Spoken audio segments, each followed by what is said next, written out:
Assalamualaikum warahmatullahi wabarakatuh. Waalaikumsalam warahmatullahi wabarakatuh.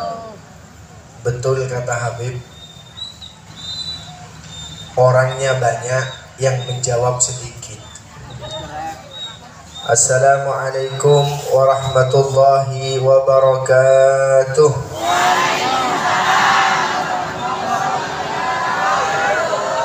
Saya tak jawab salam, dua akhir mulai kening setengah olah.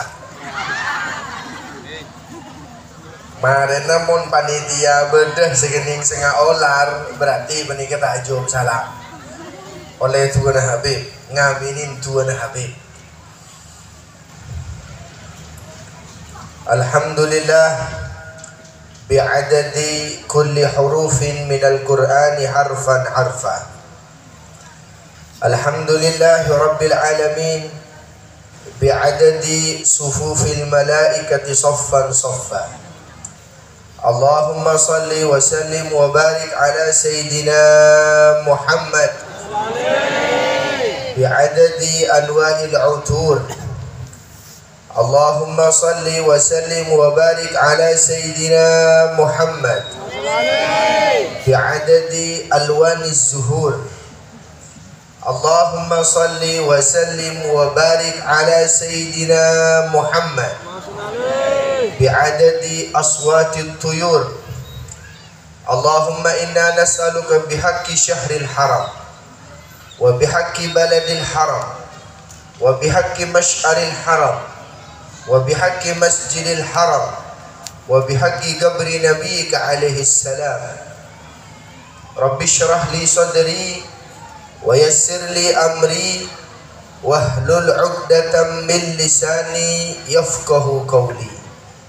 Para habaib, para alim, para ulama, para muallimil Quran, wa akhassu bidzikri Sayyidil Habib Salim Al-Haddad, panjenengan Al-Habib Saleh bin Muhsin Al-Hamid, panjenengan Al-Habib Ali Zainal Abidin, seterjana zurriyah baginda Nabi Muhammad sallallahu alaihi wasallam tidak berkumpul di dalam suatu majlis yang di dalamnya terdapat daripada zurriyah Nabi Muhammad kecuali penduduk di atas langit melihat ke tempat mereka berkumpul munawwarah seperti nujum, bercahaya seperti bintang-bintang di langit. Kalau kita melihat di langit malam hari ada bintang, maka penduduk langit malam hari ini melihat di bumi keraton Kencong terdapat bintang-bintang karena kita berkumpul dengan zurriyah daripada baginda Nabi Muhammad sallallahu alaihi wasallam. Kita doakan semoga para habaib kita paringin lancung umur dan paringin terus bisa abimbing umat. Amin Allahumma amin. Al-Mukarram akhina Kiai Haji Ali Ridwan, setuju jajaran takmir Masjid Al-Amin, insyaallah prakata panitia diwakili oleh takmir Al-Ustadz Farhan, Bapak Kades setempat Bapak Agus. Setuju saya tak bisa nyebut tong bersitung asmana, bermakmum kepada Habib yang tadi menguntaikan pantun abdina beb apantun sukan sokoni beb norok bu ibu ke pasar mele buah nanas nyon seborah tak sebut tong bersitung sareng raali tak beri catatan kertas. Mohon maaf tak ngaulingin tong bersitung asmanah para ajunan, insyaallah tidak mengurangi rasa hormat abdina. Sudah panjang lebar kita mendengar mau'idhah hasanah yang sangat mumtaz dari Al-Habib Salim, insyaallah menjadi bekal bagi kita semua. Hanya saja untuk menggugurkan fardu karena saya diundang oleh panitia bersolawat bersama majelis solawat dan taklim Darul Mustafa As-Sunniyah, maka sedikit saja saya matur kepada panjenengan. Yang pertama adalah ketika baginda Nabi Muhammad Isra Mi'raj, maka beliau takjub saat melihat ke bawah dari kendaraan yang bernama Buraq, terdapat hewan yang bernama banteng. Banteng ini keluar dari lubang yang kecil. Setelah banteng keluar dari lubang yang kecil, mengamuk ke sana kemari, mengamuk ke kanan dan ke kiri. Setelah itu sang banteng ingin masuk kembali ke dalam lubang yang kecil. Rakyatnya bisa atau tak bisa? Banteng yang besar keluar dari lubang kecil, mau masuk lagi ke lubang kecil, bisa tak bisa? Mohon berisik kocak bisa, bayi serembi suruh mau masuk boleh? Bisa kira? Tak bisa. Maka kemudian Nabi Muhammad bertanya, amsal apa ya Jibril? Wahai malaikat Jibril, ini pertanda apa?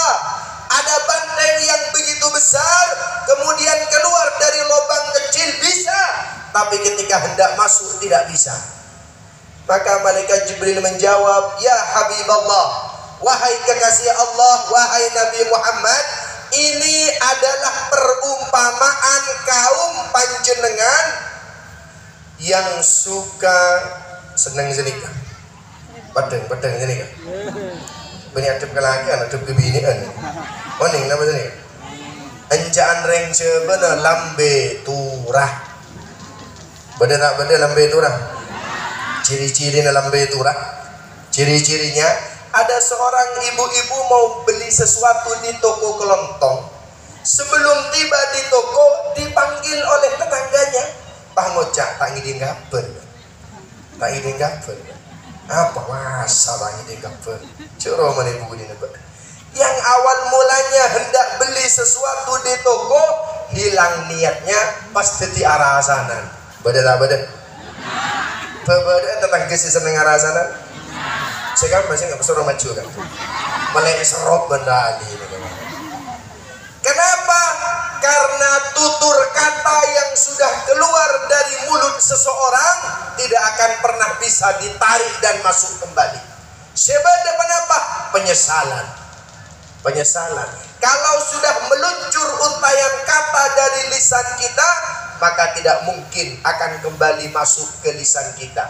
Penyesalan bagi orang-orang yang pernah mengatakan sesuatu, menyakiti tetangganya, menyakiti familinya, kemudian dia belum sempat minta maaf dan naudzubillah menjadi orang yang dicabut nyawanya sehingga menjadi orang yang su'ul khatimah, naudzubillahi min dzalik.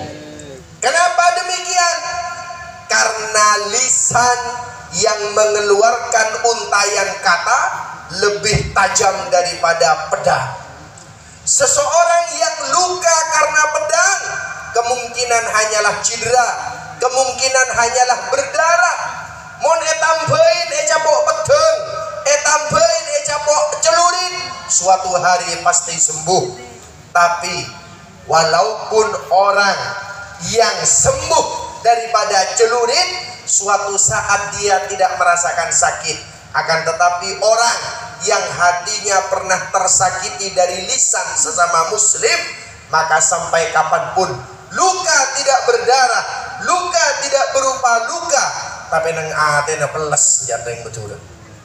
Beda tak beda? Telasane tanya aki, ban mata antar garo mana sebawa menanje. Apa? Pedi tangan teh. Apa mak pedi? Beberapa saat kemudian dia menceritakan bahwa pada sebuah kesempatan ada untayan kata kecewa yang termaktub di dalam hati daripada orang yang bersangkutan.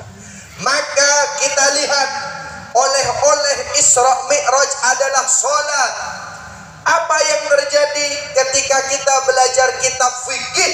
Sebelum sholat tentu wudu. Sebelum wudu ada sunnah lain. Apa itu? Madmadah. Apa itu? Istinsyaq. Apa madmadah? berkumur-kumur. Sebelum asolat wudu. Keng pada sunnah sebelum wudu apa? Kumur-kumur. Kenapa kumur-kumur? Ulama daripada ahli ilmu semiotika menyampaikan maknanya disuruh berkumur-kumur adalah bukan membersihkan mulut dari bekas makanan, tapi membersihkan mulut dari untayan-untayan kata yang kotor. Makanya sebelum wudu gak bisa dianjurkan untuk berkumur-kumur dahulu agar apa? Ketika menghadap kepada sholat, lisan kita yang pernah menyakiti supaya tiada, lisan kita yang pernah mengecewakan dengan simbol berkumur-kumur telah tiada. Saya bertanya kepada Bapak Kades, melanjutkan pertanyaan Habib tadi, ciri-ciri orang Islam dan orang ikhlas adalah: satu, kalau ingin melihat orang Islam, lihatlah ketika sholat berjamaah Idul Fitri atau Idul Adha. Bapak Takmir, ketika Idul Fitri, Idul Adha, sampai mana jumlah sof yang ada? Sampai kapan nih kemon sholat telasa? Oh, motor sampai ke Tegal, ngampar koran, ngampar kardus. Kenapa? Itulah orang Islam. Tapi ketika kita ingin melihat orang ikhlas, kata Habib, lihatlah ketika sholat subuh berjamaah. Senap ke subuh berjamaah, sesof demon, seikhlas mereka, seikhlas mereka. Saya tanya ke Pak Kades, Pak Kades, pernah sholat berjamaah di sini Pak Kades? Pernah Pak Kades sholat kantor? Kapan Pak Kades sholat berjamaah di sini?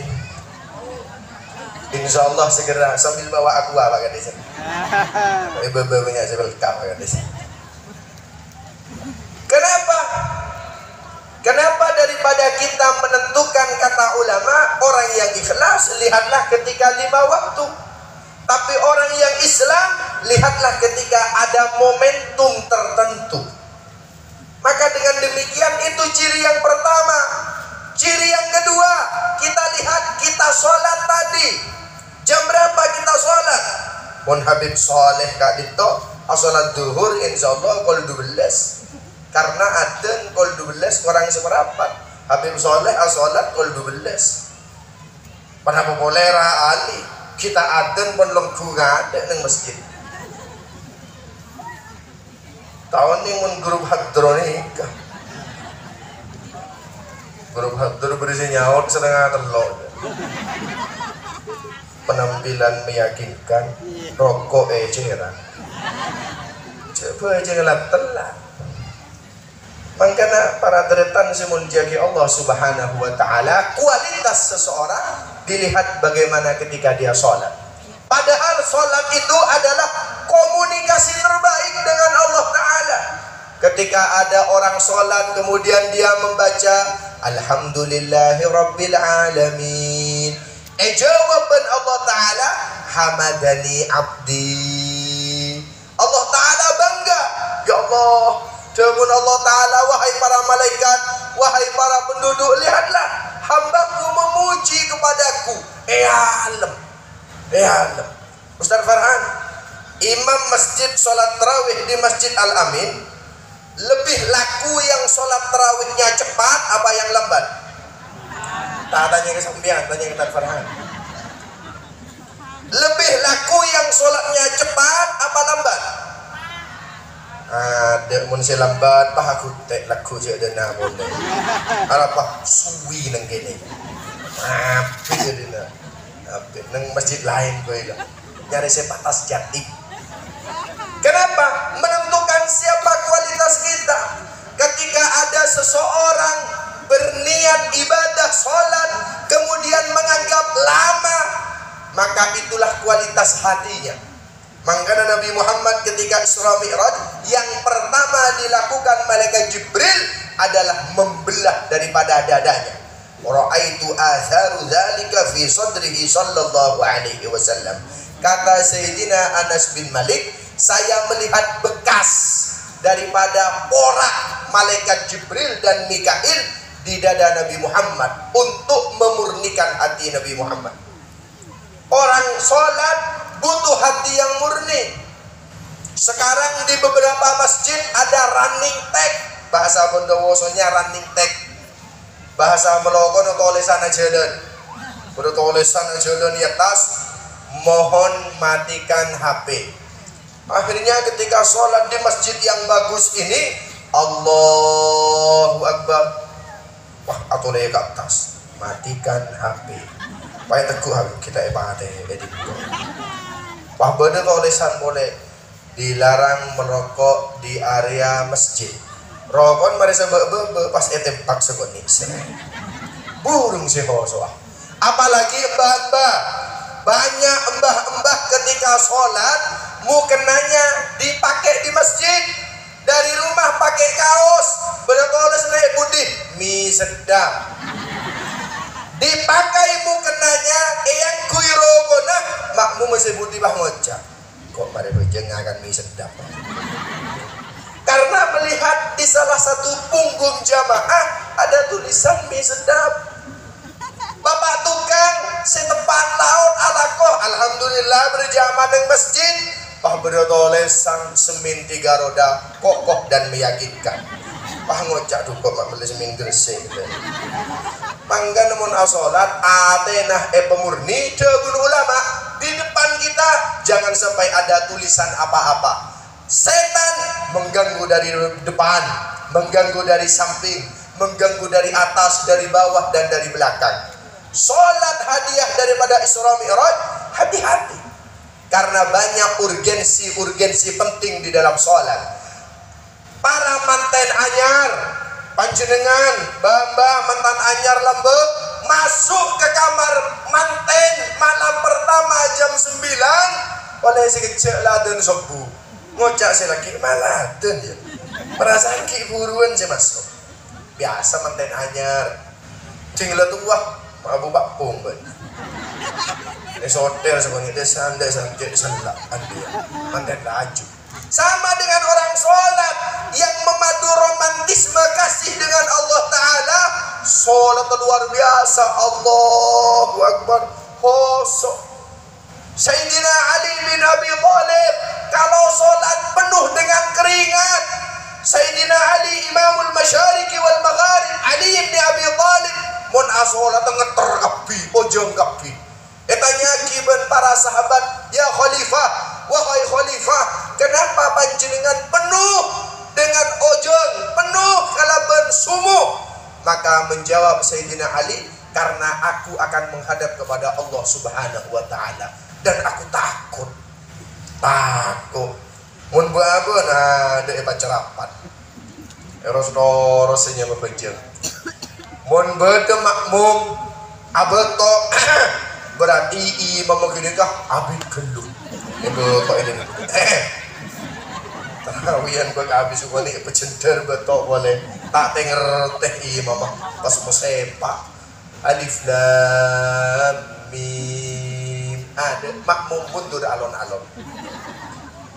Mak baca surat cek lanjut sehari.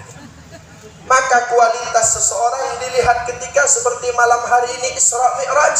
Bagaimana cintanya kepada sholat, bagaimana rindunya kepada sholat. Masya Allah.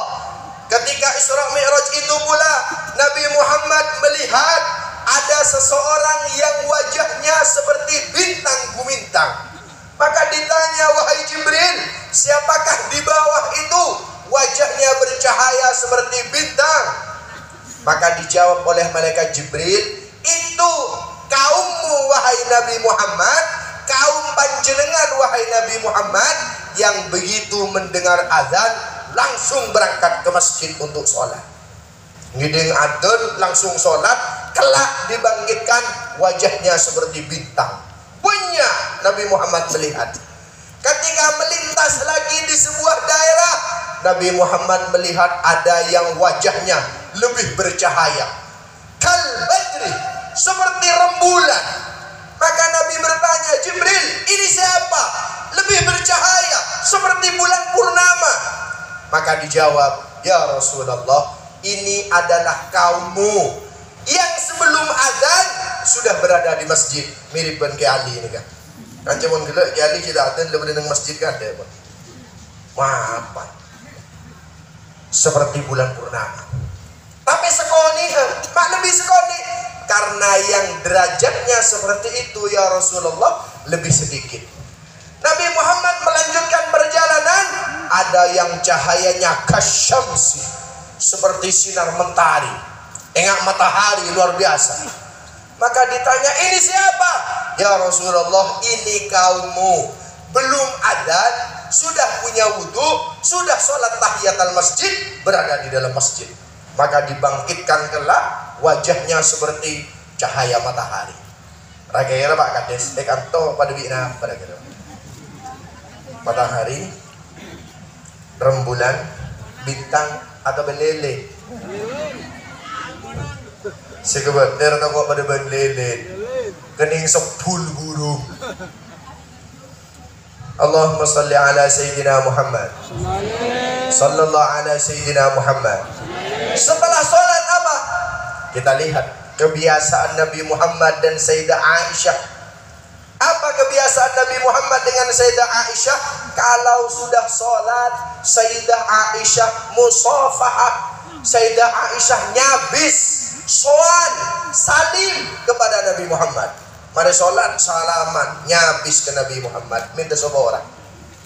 Sehingga kita umatnya harus mencontoh. Harus mencontoh. Ustaz, sampian mun mari abajeng sebini asalaman. Tak salaman.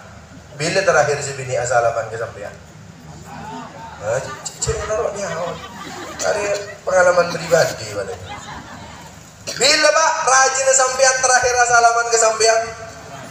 Telasan, salah telasan dus kodus. Ada bajang telas pas anak nih pemajukan deh. Ayo dek nyabis ke bapak. Anak Pak Aben todus tak pernah saling dari keselake. Tapi Nabi Muhammad bin Sayyidah Aisyah sholat. Ditanya kenapa sholat? Ya baginda Nabi Muhammad, mungkin ada salah khilaf dari waktu zuhur ke asar kami sowan kepada panjenengan. Nyabis dari zuhur ke asar esok dari asar ke maghrib esok. Mun masyarakat kantor repot si asalam, siapa telasan sekalian. Ketika saya menyampaikan kepada istri saya, sebenarnya istri saya bukan hanya menyodorkan tangannya untuk asalaman, Pak langsung nang sini kan. Maaf, tidak ada syarat ulang. Diperagakan oleh orang profesional. Apa? Jangan, dulu. Nikah artinya namanya mana? Apareng romantisme setelah sholat yang sangat indah yang dicontohkan oleh baginda Nabi Muhammad sallallahu alaihi wasallam. Maka ketika kita mendawamkan kebiasaan baik di dalam sholat, insya Allah hidup kita akan dijadikan baik. Ketika seseorang merasa rizkinya terhimpit, maka bercerminlah kepada bagaimana tata cara dia sholat. Karena sholat ini sebenarnya dari wudhu, dari sebelum wudhu adalah gambaran kehidupan kita. Kenapa sebelum sholat harus wudhu? Yang dibasuh pertama adalah wajah kita, terdapat mata kita, terdapat hidung dan lisan kita. Kenapa? Karena asal muasal dari maksiat adalah dari mata kita. Pak Kades, panjenengan kalau kedira salipan sama cewek cantik, lihat apa tidak lihat? Lihat. Hari apa kau ada punya waktu? Lihat apa tidak lihat Pak Kades? Lihat. Sudah punya istri? Kok masih lihat Pak Kades? Pak Kades nih Pak Kades. Enjan Pak Kades, ya Allah, cek retin. Ya bestusah tak ya besrogi. Kenapa? Maka ketika wudhu yang pertama dibasuh adalah mata kita. Karena mata kita di setiap saat adalah organ tubuh yang paling banyak melihat maksiat. Ibu-ibu, kalau panjenengan jalan-jalan ke Kencong, ketemuan bonreng laki cek gugun sarah, kuliki burung ngabes, ketika Habib acaramah, bu ibu segini ngaki bersenang senika. Ngocak aku tak teman ngebesering ganteng badan. Pas lu nang senika. Padahal Habib Jingi periksa nih sarang ke Ali napa esena pas koro ingat ke pantun mulolo. Ada apa terpesona. Luar biasa. Kesan pertama begitu menggoda. Selanjutnya silahkan minta nomor WA. Luar biasa. Makanya para rabu mulyaki Allah Subhanahu wa taala, di dalam wudhu semuanya kita bersihkan. Karena itu simbol adalah agar hidup kita bersih.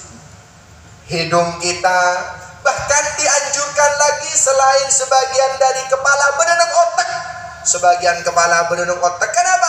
Karena terkadang otak kita lebih liar dari pekerjaan kita. Maka salafus saleh mengatakan gunakanlah qobyah. Qobyah itu bahasa Arab khaufiyah. Kenapa?